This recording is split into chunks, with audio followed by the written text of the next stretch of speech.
दे रहे हो। नमस्कार। 10वीं बोर्ड एग्ज़ाम आइए, परीक्षा बहुत सामने है और शासन ने जो व्यवस्था बनाए बच्चों परीक्षा होना लगभग निश्चित है। तो हम कुछ महत्वपूर्ण प्रश्नोत्तर पर लगातार चर्चा करते हैं। तो आज भी ऐसे ही कुछ और भी प्रश्नोत्तर हम आपके बीच लेकर उपस्थित हैं। हम आज अध्याय 18 मुद्रा एवं शाख इस पाठ के कुछ चुनिंदा प्रश्नोत्तर को मैं आप तक पहुंचाने का प्रयास कर रहा हूं। तो आप भी अपने अर्थशास्त्र का पाठ निकालिएगा, पाठ 18 मुद्रा एवं शाख। तो चलिए उन गिने चुने प्रश्नों को पुनः हम समझने का प्रयास करेंगे और देखते हैं। हम ये प्रश्न क्रमांक 3 पर मैं चर्चा करूंगा। शाख से क्या आशय है, अपने शब्दों में समझाइए। तो प्रिय बच्चों, व्यक्ति की वित्तीय क्षमता जिसके आधार पर उसे ऋण प्राप्त हो सकता है उसे शाख कहते हैं। इसके द्वारा वर्तमान और भविष्य की आवश्यकताओं की पूर्ति हो जाती है, इसे ही हम शाख कहते हैं। अर्थात कोई भी जब हमें ब्याज में या पैसे या ऋण देती है, लोन देती है, तो हमारी वित्तीय क्षमता को ही ध्यान में रख करके ऋण प्रदान करती है, उसे ही शाख कहा जाता है। दूसरा प्रश्न, चौथे नंबर का प्रश्न देखते हैं। मुद्रा के लिए मापन का आधार होना क्यों जरूरी है? तो बच्चों, मापन के आधार से मुद्रा की कीमत निर्धारित होती है। यदि मुद्रा की कीमत निर्धारित नहीं होगी तो वस्तुओं का लेन देन आसान नहीं होगा। वहीं निर्धारित कीमत वस्तु क्रय करने, सेवा शुल्क अदा करने का माध्यम बनती है। आज मुद्रा की विनिमय का आधार है, इसलिए मुद्रा के लिए मापन का होना बहुत ही जरूरी है। उसके बाद प्रश्न क्रमांक 5 पर हम चर्चा करते हैं। प्रश्न क्रमांक 5, मांग जमा राशि से क्या अभिप्राय है, कह रहा है। 5वें नंबर का प्रश्न देखिएगा। तो बच्चों, मांग जमा राशि बैंक में रखी गई वह राशि है जिन पर बैंक जमाकर्ता को अवधि के आधार पर ब्याज अधिक अदा करती है। इन्हें आवश्यकता अनुसार मांगने पर बैंक से प्राप्त करने की सुविधा खातेदार को होती है, इसे ही मांग जमा राशि कहा जाता है। प्रश्न नंबर 5 का उत्तर है। 6वां प्रश्न यहीं से देखते हैं। बैंकों में ग्राहकों के पैसे किन किन खातों में जमा होते हैं?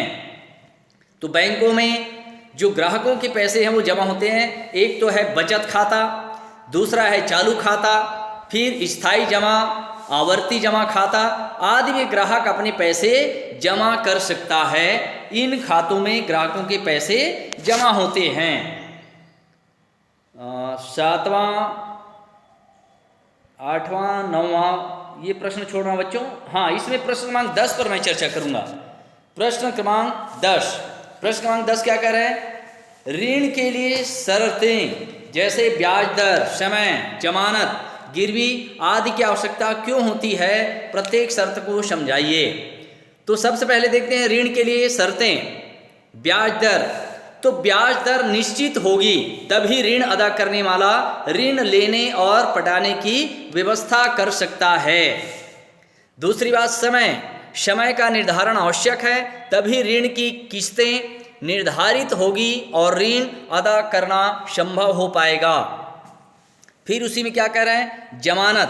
तो जमानत के लिए क्या हो सकता है? तो ऋण प्राप्तकर्ता यदि ऋण अदा नहीं करेगा तो जमानतदार से ऋण की राशि वसूल की जा सकती है, इसलिए ऋण के लिए जमानत आवश्यक है।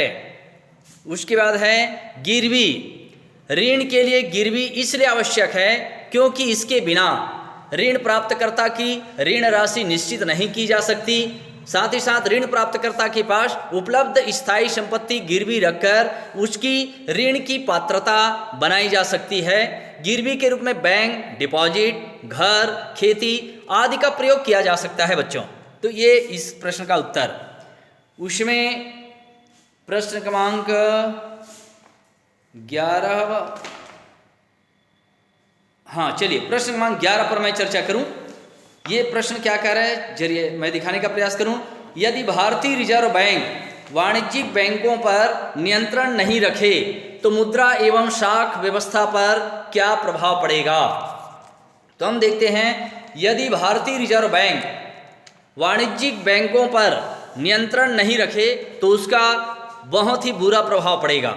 बैंकों की लाभ हानि का विवरण नहीं मिल पाएगा, दूसरी बात, बैंक ऋण की वसूली कठिन हो जाएगी, बैंकिंग व्यवस्था कुछ लोगों तक सीमित हो जाएगी, फिर लोगों का विकास रुक जाएगा, उचित समूह लाभ के पात्र नहीं बन पाएंगे, उद्योग, कृषि, शिक्षा जैसे क्षेत्र विकसित नहीं हो पाएंगे, सामाजिक सुरक्षा को खतरा उत्पन्न हो जाएगा, मुद्रा निर्गमन का कार्य प्रभावित होगा, फिर नकली मुद्रा का चलन भी बढ़ेगा, उस पर नियंत्रण करना मुश्किल हो जाएगा, अर्थव्यवस्था खतरे में पड़ जाएगी। बच्चों, ऐसी बहुत सारी समस्याएं हो सकती है अगर भारतीय रिजर्व बैंक वाणिज्यिक बैंकों पर नियंत्रण न रखे।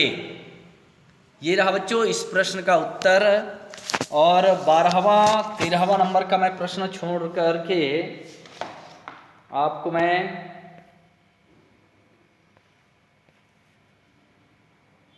चलिए प्रश्न क्रमांक 7 पर मैं चर्चा करूंगा बच्चों।